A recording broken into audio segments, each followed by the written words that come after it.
بسم الله. بسم الله الرحمن الرحيم. الحمد لله رب العالمين.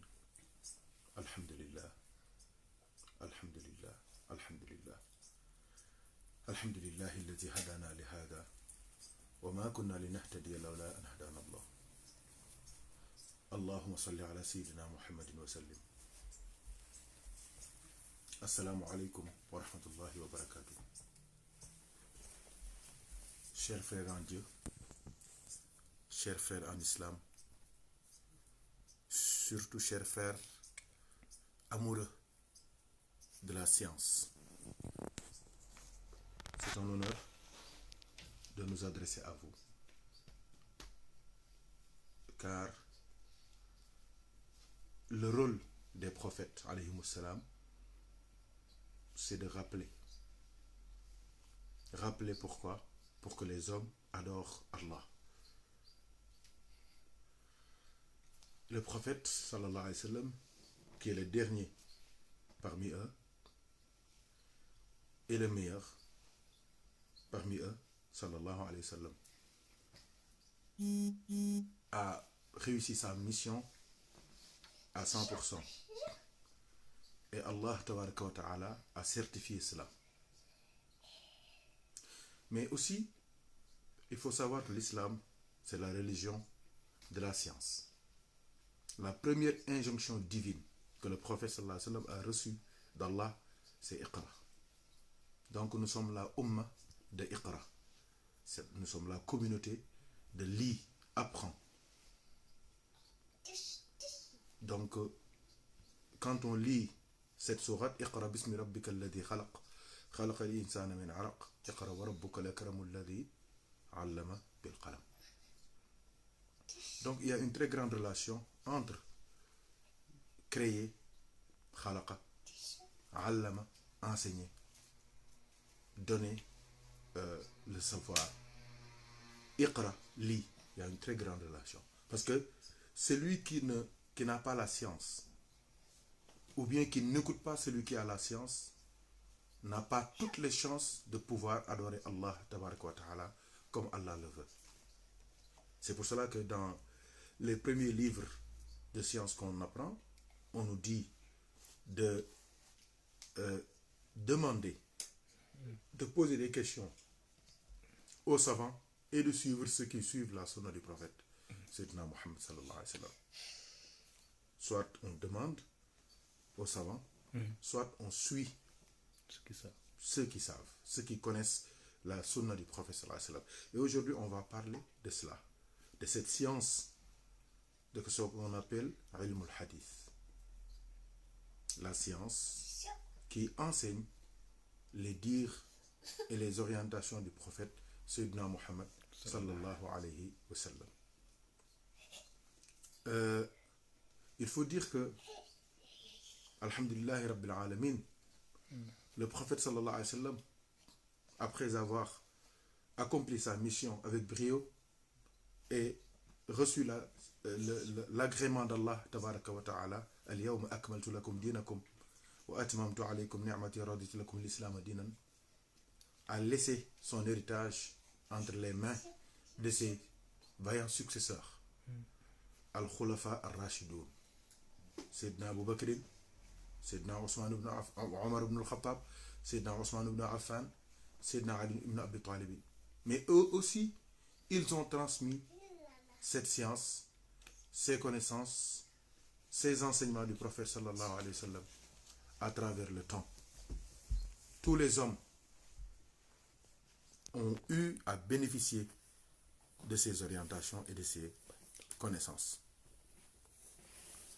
On ne peut pas parler de cela sans penser à Imam Malik, l'imam de la Madinatul Munawwara, Imam Ahmad ibn Hanbal, radiallahu anhu, Imam Muhammad ibn Idris al-Shafi'i, radiallahu anhu, Imam Abu Hanifatul Nu'man.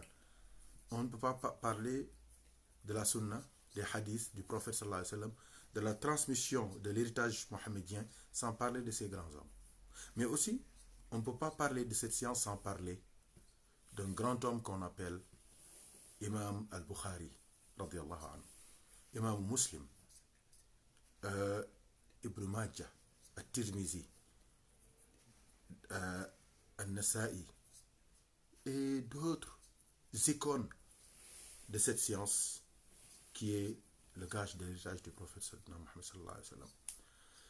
À notre époque, il y a beaucoup de gens qui connaissent des muhaddithun, des gens qui sont spécialisés dans les domaines du hadith, de la transmission de cet héritage.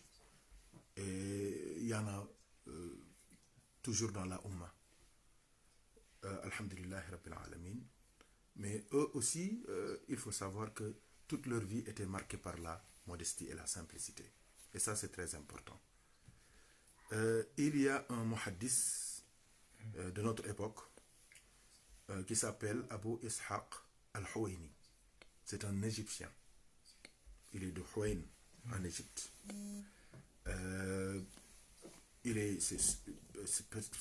C'est la maladie qu'il a un peu vieilli, mais il a seulement 60.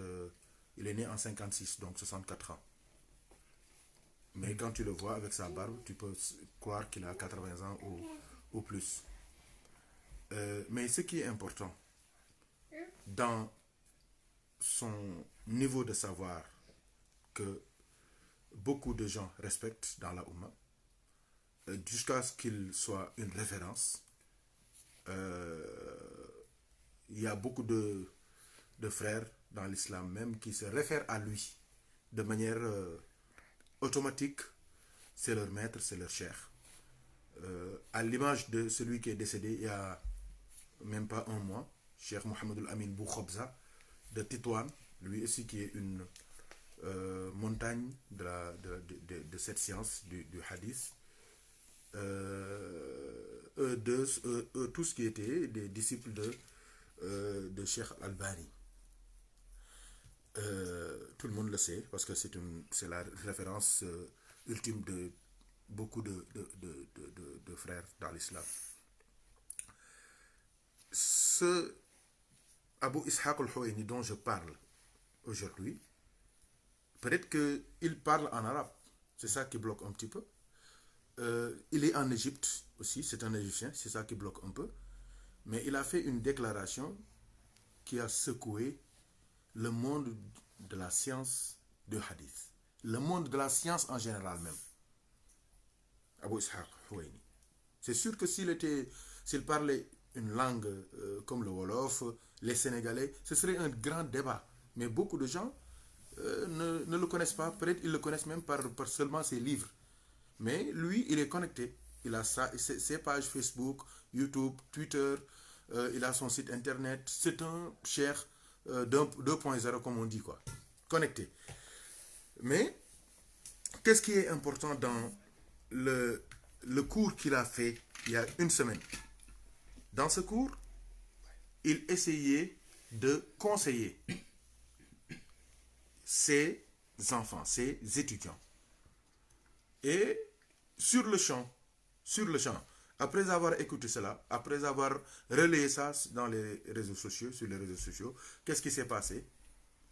Ils se sont scindés en deux groupes. Un groupe qui le dénigre, qui dit qu'il a renoncé à sa salafiyya, à ses convictions, son credo, ce qu'on appelle al-aqidah. Parce que lui, il est catalogué salafiste.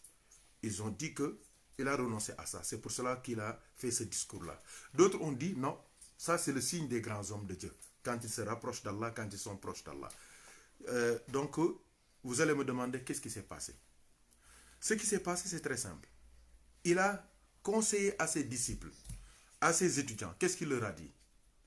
Je vous conseille d'avoir beaucoup de retenue dans votre démarche scientifique, dans votre démarche de recherche du savoir, de la science, dans votre démarche, surtout quand vous décidez à être radical sur un point ou un autre. Il leur a dit, moi qui suis votre maître, parce qu'ils étaient deux dans leur école là, du salafisme. Ils étaient deux. Le premier, il est décédé, je vous l'ai dit. Il s'appelle Mohamed Lamine Boukhouza. Il est décédé, il est enterré à Titouane. C'est un Marocain, Titouani. Maintenant, c'est le seul qui reste. Il a dit à ses élèves, faites attention, ayez de la retenue. Ne suivez pas votre fougue de jeunesse. Parce que moi qui vous parle, moi, votre maître, là, je suis en train de regretter. Pourquoi? Parce que là, il s'est rendu compte de beaucoup d'erreurs qu'il a faites. Et il a dit qu'il a fait toutes ces erreurs sous le coup de la jeunesse et de cette envie folle qu'il avait de servir la science, de boire la science, de transmettre la science, cette envie folle de recherche de la vérité. C'est ça qui l'a poussé. Et il a été sincère. Il a dit, je me suis même attaqué, quand j'étais jeune, à une montagne, une icône incontournable de la science du hadith qui s'appelle l'imam al-Madini, Imam al-Madini. Il a dit, à présent, à mon âge actuel, j'avais même écrit un livre sur lui pour le dénigrer, pour l'attaquer, pour dire qu'il s'est trompé sur beaucoup de choses. Il a dit, maintenant, après avoir appris beaucoup de choses, après avoir lu beaucoup de choses, après avoir connu beaucoup de choses, avec mon expérience, je regrette l'écriture de cet ouvrage. Il dit aussi que là, il connaît le niveau des grands hommes de Dieu et tous les sacrifices qu'ils ont eu à faire pour le triomphe de l'islam et de cette science-là, du hadith. Il a dit, maintenant, ce qui m'est sûr, c'est que je ne mérite même pas de verser de l'eau pour Imam al-Madini pour qu'il fasse ses ablutions. Je ne mérite même pas ça. Si je l'avais trouvé dans une maison, je ne mériterais pas de rentrer dans une maison pour lui servir, pour lui verser de l'eau pour qu'il fasse ses ablutions. Donc, que dire maintenant de parler avec lui? Que dire maintenant d'échanger avec lui ou bien même de le contredire? D'être son disciple. Je ne mérite même pas d'être son disciple. Tellement, lui c'est le Shams, moi je suis la terre. Nous avons une distance incommensurable. Il a dit, c'est maintenant que je suis ça. Il a dit à ses disciples, je ne veux pas que vous fassiez les mêmes erreurs que moi. Il leur a dit, pour être radical sur un point dans l'islam, il leur a dit, il faut chercher ce qu'il a appelé lui, la malaka. C'est son mot. La malaka, on peut comprendre ça par une vraie expérience. Même pas une expérience, une expérience solide. Et il a dit à ses étudiants, je vous conseille au moins de faire au moins 20 ans dans la science avant de prendre certaines positions radicales. Moi, il leur dit, si vous faites même 40 ans, c'est mieux. Il leur dit, même si c'est 50 ans, c'est encore mieux. 50 ans avant de prendre une décision ou bien une position radicale ou bien avant de critiquer les grands hommes de Dieu. Et beaucoup de gens ont pleuré quand ils ont entendu ça. Pourquoi? Parce qu'ils se sont dit que le cheikh est vraiment modeste. Il est vraiment simple. Ceci est un signe de sa sainteté, de sa proximité avec Allah, parce que c'est le signe des hommes humbles devant leur Créateur. S'il n'était pas sincère et humble, il n'aurait pas fait une telle déclaration. Maintenant, à côté, il y a d'autres qui ont dit, c'est les gens qui aiment la polémique, qui aiment, qui n'ont pas de limite dans leur dénégation, dans leurs attaques, dans leurs critiques. C'est des, comme on dit, c'est des bulldozers. Toute leur vie, c'est d'attaquer. Ils sont toujours dans l'attaque, ils sont toujours dans les critiques. Ils n'écoutent que le mal, ils n'entendent que le mal, ils ne voient que le mal. toute leur vie, c'est quoi? Bid'a, shirk, il va en enfer, il va brûler.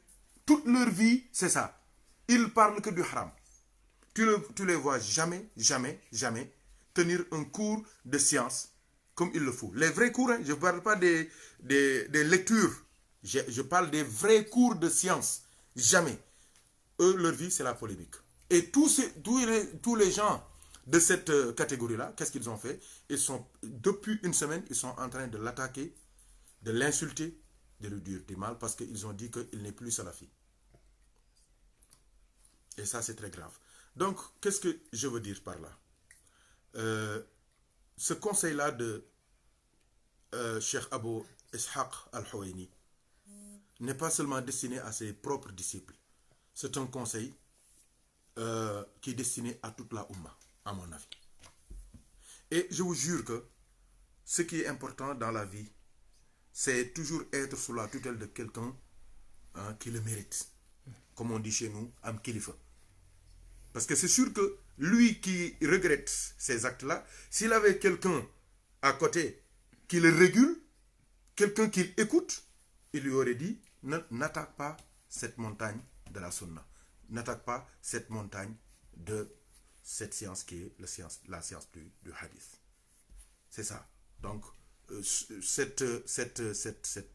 message est adressé à tous nos frères, tous nos jeunes frères, toutes nos sœurs, qui n'aiment que la science, qui ne cherchent que la connaissance, qui aiment que le prophète sallallahu alayhi wa sallam et sa sunna, qui ne visent que vivre leur foi de manière correcte. Il y en a beaucoup. Mais il y en a beaucoup qui sont dans cette optique, dans cette entreprise, dans cette intention, mais ils sont souvent déviés. Mal accompagnés. Et mal accompagnés. Et les exemples sont là, et ils ont beaucoup de moyens, ils sont sur les réseaux sociaux, ils parlent chaque jour, ils utilisent tous les moyens pour les tenir en otage.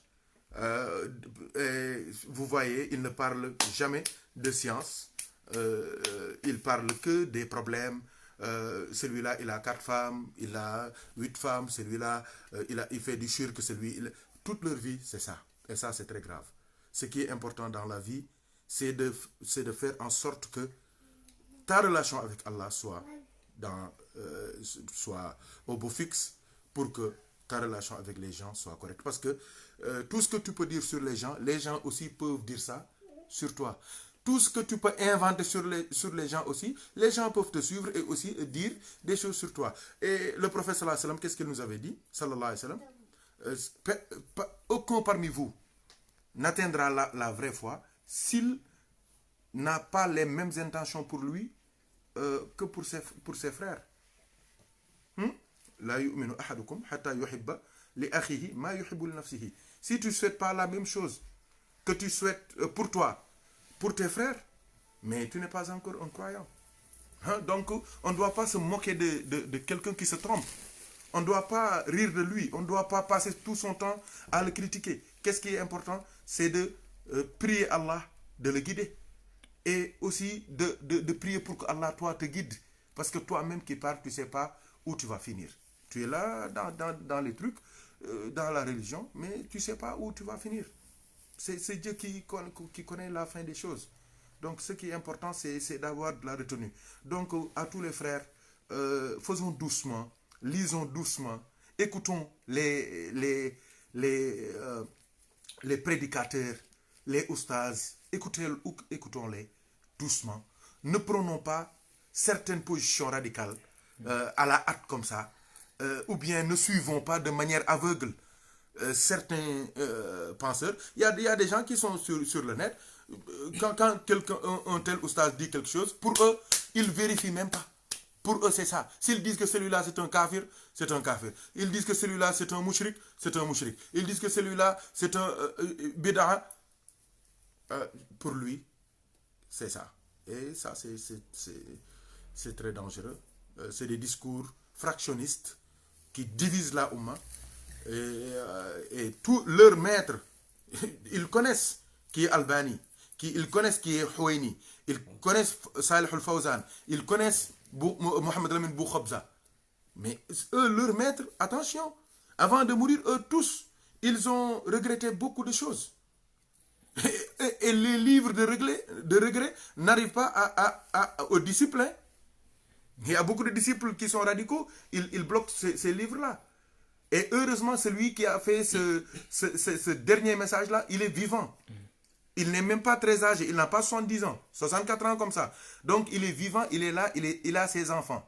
C'est même son fils Haytham qui a repris la parole de son père pour la réexpliquer, pour dire qu'il n'a pas changé de position, mais seulement il a donné un conseil qui émane de son expérience, de tout ce qu'il a vécu dans la recherche du savoir. Il dit que maintenant, pour prendre une certaine position, il faut au moins 20 ans, 40 ans, ou mieux même, c'est 50 ans dans la science pour pouvoir prendre certaines décisions. Et il y en a qui n'ont même pas fait un an dans la science, parce qu'ils ne connaissent même pas les bases de cette science-là.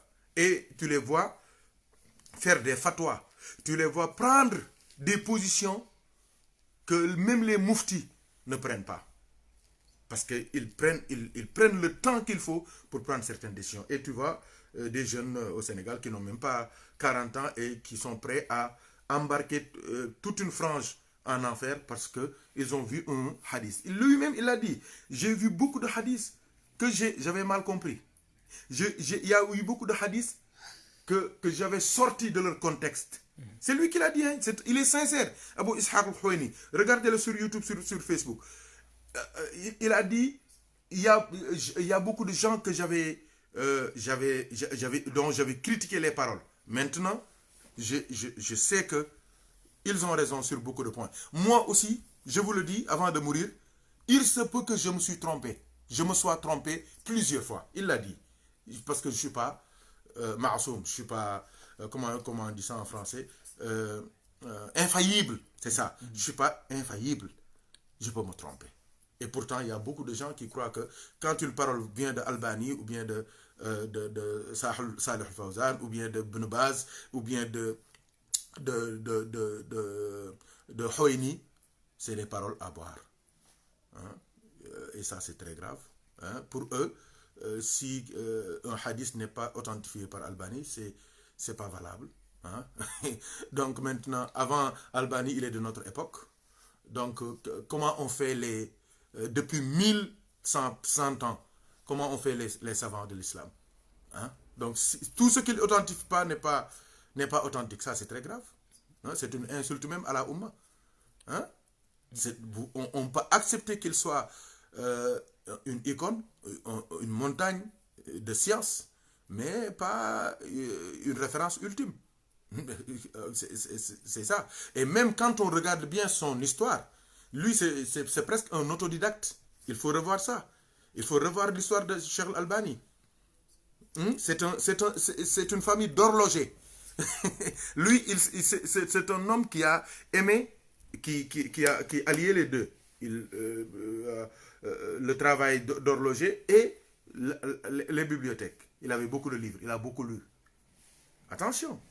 C'est pas comme les grands savants, comme les savants qui ont leur silsila, leur ijaza, des grands maîtres jusqu'au prophète Mohammed sallallahu alayhi wa sallam. Donc il y a beaucoup de choses, il faut faire attention. Il faut faire attention. C'est pas parce que on est jeune qu'on doit faire des bêtises, prendre certaines positions, passer tout son temps à critiquer, à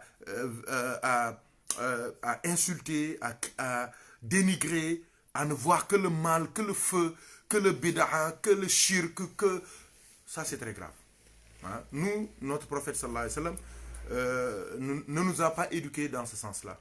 Il ne nous a pas éduqués dans ce sens. Il y a certaines positions, avant de les prendre, il faut savoir. Donc, la retenue, c'est très important dans la religion, dans la pratique, dans tout ce qu'on dit, dans tout ce qu'on fait, même pas dans le domaine religieux, dans la vie, il faut avoir de la retenue, il faut faire doucement. Il ne faut pas se précipiter, il ne faut pas juger de manière hâtive, car ça peut être très grave. Cheikh Abdou Aziz Dia, il dit en fait c'est pourquoi dans la vie il faut être patient, il faut faire des recherches avec les bonnes personnes. C'est ça, justement. Justement, parce que, attention, ce que je viens de dire, c'est très important. Le Cheikh Al-Houaini, j'ai dit qu'il est vivant. Il l'a dit sur les réseaux sociaux. C'est sûr que s'il avait écrit ça, on n'aurait jamais édité son mea culpa là. Parce que c'est comme s'il détruisait ce qu'ils ont construit pendant des années. Parce qu'ils ont construit beaucoup de cette façon de pratiquer la religion, cette façon de penser, cette violence dans les discours. Ils ont bâti ça et ils ont transporté ça. Même au Sénégal, maintenant, tu vois cette façon de transmettre les enseignements du prophète Mohammed sallallahu alayhi wa sallam. Et ça fait mal. Et ça fait mal parce que ça, c'est pas la voix des salafs comme on dit. Ça, c'est pas la voix des hommes de Dieu. Non, non, non. Eux, ils visaient la purification des cœurs pour que le corps suive. Et non pas ici. Parce que eux, en réalité, c'est la tête. C'est le lavage de cerveau. Ils te bourrent de paroles. Ils te disent que tout ce qu'il ne faut pas, ça, c'est des bid'a, c'est des shirk, c'est des ceci. Donc, c'est une catégorisation des hommes. C'est une division de la Oumma. Ça, c'est leur façon de... C'est leur méthode, c'est leur méthodologie. Et lui, c'est comme s'il venait de démolir une bonne partie de leur méthodologie. Pour leur dire, mes enfants, faites attention, vous vous trompez et la tombe, il y a une solitude terrible là-bas. Et ici, tu peux être un cheikh, hein, avec ta barbe, avec ton chapelet, avec tes disciples. Tu es sur la chaise, tout le monde est en bas, et assis par terre. Mais quand tu es dans ta tombe, tu es seul. Et même s'il y a certains problèmes, quand tu les as, mais tu es seul ici, dans le dunya. Et à plus forte raison quand tu es dans ta tombe. Donc, c'est ça. Parce qu'il faut avoir beaucoup d'humilité aussi. Avoir beaucoup d'humilité surtout. Même si quand on pense qu'on a la vérité, on n'est pas sûr d'avoir exactement toute la vérité toute seule. Mais c'est ça, il faut être humble. Il faut être humble, il faut beaucoup d'humilité. Parce que, qu'est-ce qu'il y a, au Fouta, quand tu dis quelque chose que tu crois vrai, et que les gens, les vrais savants, savent que tu te trompes, quand quelqu'un te dit Ahali Gongo, tu as dit vrai, les savants, ils te disent Ahali Gongoma. Hein? Tu as dit ta vérité. Tu as dit ta vérité à toi. En littérature, on nous apprenait ça. Vérité au-delà des Pyrénées, mensonge en deçà. Vrai là-bas, mais pas ici. Le prophète sallallahu alayhi wa sallam, tu lis certains hadiths, tu sais que ce hadith-là, on le lit pour la baraka, mais ce n'est pas pour notre époque. C'est pour d'autres personnes, c'est pour d'autres civilisations, c'est pour d'autres êtres. Ça, il faut le savoir. Lui, il a dit ça. Il a dit, j'ai sorti beaucoup de hadiths de leur contexte. Et maintenant, alhamdulillah, par mon expérience, j'ai eu le temps de rectifier beaucoup de choses. Mais beaucoup de savants n'ont pas eu ça, ou bien même s'ils ont fait ça, leurs disciples ont caché cela. Est-ce qu'il y aurait une honte de dire, je me suis trompé? Ou bien c'est pas comme ça? Beaucoup de sagesse qu'il fait. C'est ça. Moi, le Cheikh Al-Houaini, je l'ai suivi pendant beaucoup de temps. Pourquoi? Parce que moi, j'aime la science de tous bords. Parce que j'aime la recherche de la science. Mais ce qu'il a fait, c'est pas facile, Thierno. C'est pas facile. C'est pas facile, hein? Parce que lui, il n'a plus rien à perdre. Quitte à perdre à tous les autres, à être donc critiqués par... Critiqués, même délaissés, oui. Jugés même. Il y en a même qui disent que c'est un apostat. Il a renié à sa religion. Il n'a plus la bonne aqidah, comme on dit, comme ils disent, le bon credo. Il ne croit plus au salafisme. Mais attention. C'est pas facile. C'est comme l'autre jour quand on parlait de Stephen Hawking. Quand on lit ses écrits, on sent la spiritualité et l'islam dedans. Et qu'est-ce qu'on s'est dit ici, Thierno? On s'est dit que peut-être que même il s'est converti à Allah. Donc, dans la vie, il faut avoir de l'humilité. Hein? Comme on dit, la moitié de la science, c'est je ne sais pas. Je ne sais pas. Je ne sais pas. Et je ne sais pas, ce n'est pas tout le monde qui peut le dire. Hein? Donc, surtout mes frères, il y en a beaucoup qui se trompent.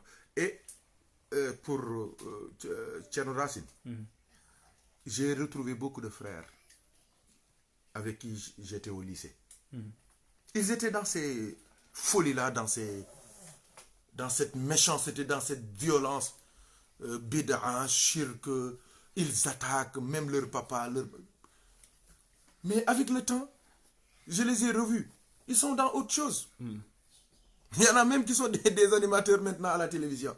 Je les ai vus. Et pourtant, quand on était au lycée, ils avaient un discours violent, radical. Ils avaient des mitrailleuses. Ils tiraient sur tout ce qui bougeait. Sauf de leur côté. Mais ça, c'est grave. Ça, c'est la jeunesse. C'est pour cela qu'il y a certains oustas, il ne faut pas les écouter. C'est des jeunes.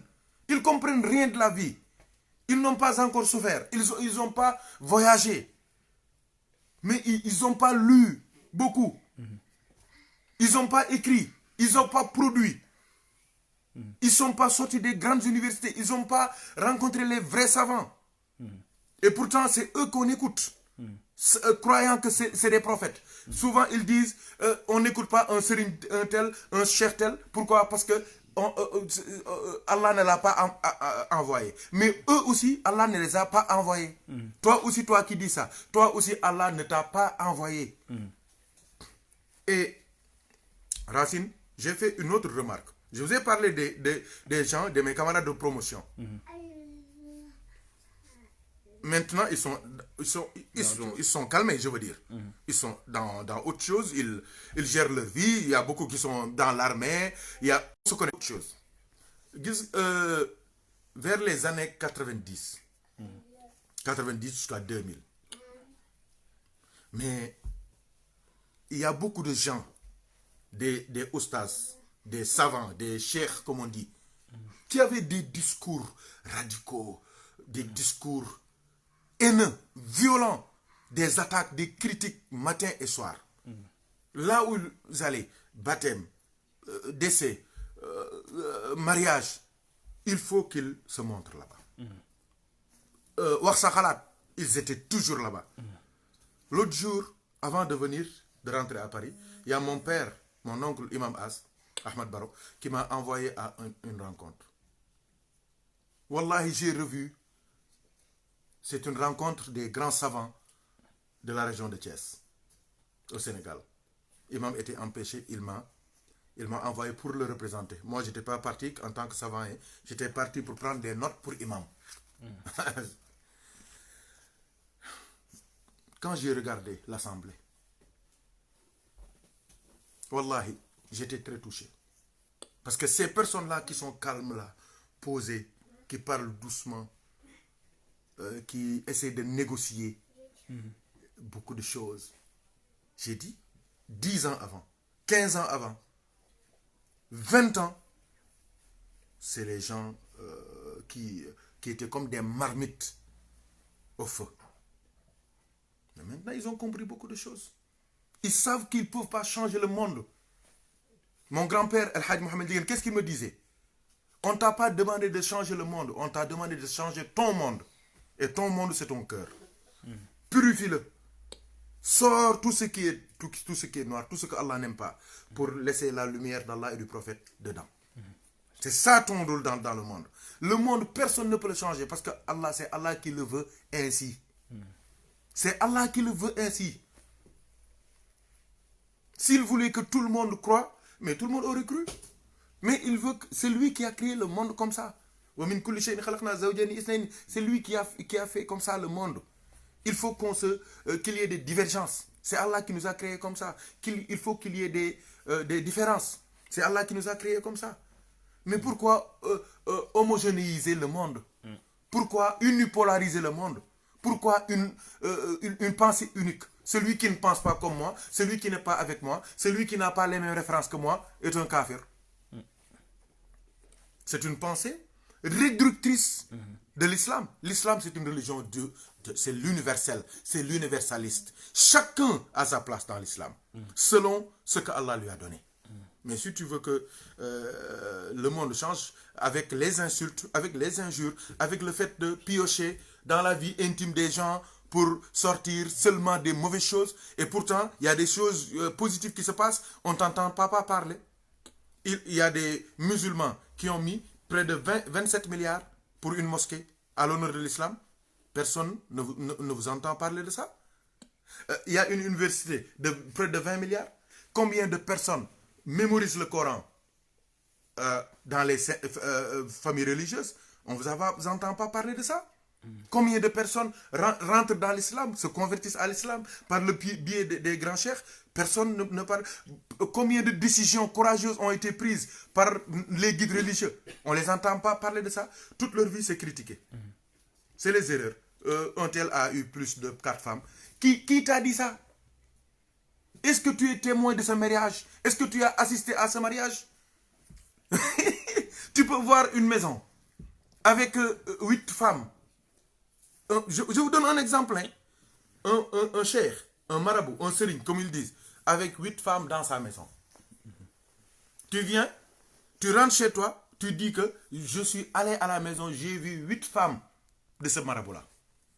Or, les 4 femmes-là ont été répudiées, mais elles restent dans la maison. Pourquoi? Parce qu'elles ont des grands-enfants dans la maison. Peut-être que c'est les 4 seulement qui sont les femmes du cheikh. Par soutour, comme on dit, on ne les laisse pas aller souffrir. Elles ont eu des enfants, on les garde dans la maison, mais elles n'ont plus de relation avec le cheikh. Et toi, tu prends la responsabilité de déclarer publiquement qu'un tel est dans le haram parce qu'il a plus de 4 femmes. Ça, c'est grave. Tu n'es pas témoin de cela. Même ton père n'a pas assisté à ces mariages. Donc, toi, tu n'étais pas né. C'est pas ton problème. Toi, on te demande de t'occuper de tes problèmes personnels. C'est ça qui est important. Je ne parle pas seulement de l'exemple du mariage, c'est un cas, mais il y a d'autres choses. Il y a d'autres problèmes. Il y a beaucoup de gens qui s'engagent dans certaines réflexions qu'ils ne maîtrisent pas, et ça, c'est très grave. Donc, il faut beaucoup d'humilité, beaucoup de simplicité, et avec l'âge, ils vont se calmer.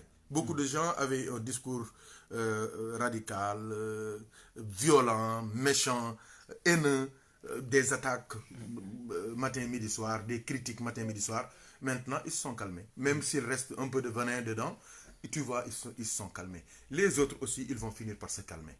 Parce que soit ils vont se calmer par la mort, ou bien par la vieillesse, ou bien par les réalités de la vie. Hein? Donc, faire doucement, c'est important. Haj Racine. Après, ouais, je disais que je pensais en fait, il y a deux avantages, le fait d'être patient et d'être humble, parce que pour deux choses. Parce que soit on a raison, on avait la vérité. Et si on avait la vérité, on n'est pas sûr de mourir avec la vérité, donc de ne pas changer. Parce qu'on peut quand même changer et avoir une autre. Hein? Même si on a une vérité, même si on a la vérité, il faut quand même rester humble et patient, parce qu'on ne sait pas comment on va finir. Soit on n'a pas la vérité, et comme le cheikh, à la fin, on va se rendre compte qu'on avait fait beaucoup d'erreurs. Donc, dans tous les cas, le fait d'être patient et d'être humble, il y a toujours un avantage. C'est ça, justement. On ne perd pas. Haj Racine, beaucoup de savants dans l'islam, c'est Cheikh Al-Houayni qui l'a dit. Hein? Il a dit que beaucoup de savants, avant de mourir, ils ont enterré leurs écritures, leurs livres. Pourquoi? Parce que ils disent, Cheikh Al-Houayni qui dit, ils disent que quand leur disciple le plus proche leur demande pourquoi vous enterrez vos écrits, et ça peut être utile à la Oumma, qu'est-ce qu'ils répondent? Ils disent, j'ai pas été sincère quand j'écrivais ça. Non, quand ils disent j'ai pas été sincère, c'est pas un défaut, hein? C'est parce qu'ils craignent Allah. Ils craignent Allah. Ils craignent Allah. C'est la crainte d'Allah. Al-khawfu min Allah tabaraka wa ta'ala. C'est le taqwa. Quand le taqwa vient dans le cœur, tu t'oublies toi-même. Tu oublies les privilèges, les commentaires sur Facebook. Mais ça ne donne aucun grade, aucun crédit à quelqu'un auprès d'Allah. Si tout Facebook, tout Twitter, tout Instagram, tout YouTube passaient leur temps à dire que tu es véridique, tu es courageux, c'est toi qui dis la vérité, tu es un grand homme de Dieu. Ça ne peut pas avoir d'influence auprès d'Allah qui connaît ce qui est dans les cœurs. Allah, il connaît ce qui est dans les cœurs. En parlant, ce qui est dans ta tête. Peut-être les gens qui sont là, qui t'écoutent, qui font comme ça et qui disent Allahu Akbar, peut-être qu'ils ne connaissent pas, ils ne comprennent pas, mais Allah, il n'a pas besoin que tu lui expliques les raisons qui t'ont poussé à déclarer une telle chose ou une autre chose. Et ça, c'est très important. Donc, vaut mieux se calmer, faire doucement. Et ce qui est mal dans le fait d'avoir, de semer les graines de la violence, de la haine, du discours religieux violent, pourquoi c'est dangereux? Parce que plus le monde évolue, plus les gens sont violents. Donc, les personnes là dont je vous parlais là, qui sont maintenant très calmes, posées, parce qu'ils sont plus proches de la mort que de la vie, c'est eux qui ont semé ça. Et ils sont responsables. Et souvent, c'est pour cela qu'ils prennent la parole pour dire aux jeunes, faites doucement, faites attention. Ah non, non, non, c'est pas la peine. Vous avez déjà semé les graines de la haine, de la violence, du discours religieux méchant. C'est déjà fait. Et les générations qui vont venir vont être encore plus méchantes, plus violentes. Et sans kersa, sans teggin. Ils vont insulter surtout, ils vont tirer surtout. Donc, même sur vous-même qui avez semé ces graines-là. Mais ils ont commencé par eux. Ça va retomber sur eux. C'est la même chose, parce que le Cheikh Al-Houayni là, attention, attention. Lui aussi, il a critiqué beaucoup. Lui aussi, ses propres talibés, ses propres disciples sont en train de l'insulter. Je vous ai dit qu'ils sont divisés en deux. Certains, d'aucuns qui disent que maintenant c'est un grand homme de Dieu, il a le taqwa, il a le khawf min Allah. D'autres, ils disent que maintenant, il n'est plus salafiste, il a renié à sa foi, il n'est plus croyant, c'est un kafir. Hein? Donc, c'est comme a dit, nous tout dans. Donc, on ne récolte que ce que l'on a. Donc, dans la vie, il faut faire attention. Hein? Il faut faire doucement. Beaucoup de choses que beaucoup de gens ont fait à leur âge maintenant, ils sont en train de regretter. J'ai dit à Ndiogo, le regret, il a un caractère bicéphale. Le regret peut être positif comme il peut être négatif. Un regret positif, c'est quoi? C'est quand tu dis, Wallahi, j'aurais aimé être encore un enfant pour mémoriser le Coran. Wallahi, si j'étais un enfant, Wallahi, j'aurais mémorisé le Coran. J'aurais fait ceci, j'aurais fait cela. Ça, c'est le regret positif. Et quand un regret est positif, on reconnaît le regret positif par les efforts que tu fais pour que ce que tu as manqué, hein, ce qui t'a manqué, que tu rattrapes ça avec tes enfants. Ou bien avec les autres. Qu'est-ce que le regret négatif? Le regret négatif, c'est ce qui se passe avec certains savants. Il y a certains de leur discours, ils sont morts, hein?